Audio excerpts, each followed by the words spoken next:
TV. Ada kekhawatiran pariwisata Bali akan terkena imbas oleh tragedi bom di Jakarta pekan lalu. Namun kenyataannya menurut pengamatan pelaku pariwisata, tragedi tersebut tidak berdampak signifikan terhadap kunjungan wisatawan mancanegara ke Bali.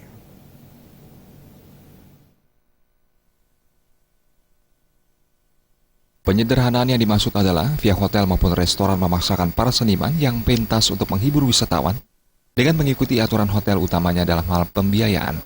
Gede Arya Sugiarta mengatakan, seniman Bali sebenarnya sudah memiliki ideologi sehingga seharusnya sektor pariwisata menghormati ideologi para seniman.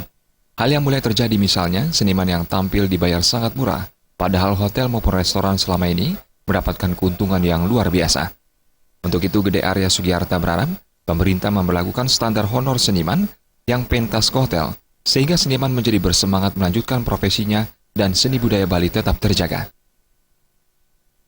Pihak pariwisata juga sebenarnya begitu, tidak boleh memaksa seni itu untuk terlalu ikut dengan domainnya mereka, sebab seni itu punya ideologi. Oleh sebab itu pengelola pariwisata yang kebetulan juga menampilkan kesenian juga harus tetap memperhatikan kualitas. Selama ini yang terjadi adalah, anggaplah yang saya amati sekitar mulai tahun memasuki tahun 2000-an hingga saat ini, itu situasinya sudah sangat jauh dari harapan.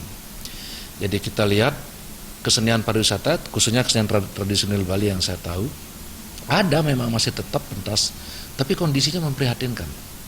Ditambahkannya, ada satu hal lagi yang perlu disayangkan, yakni demi sedikitnya pihak hotel membayar pentas seniman, penari bahkan menggunakan kostum yang sama untuk beberapa tarian yang berbeda.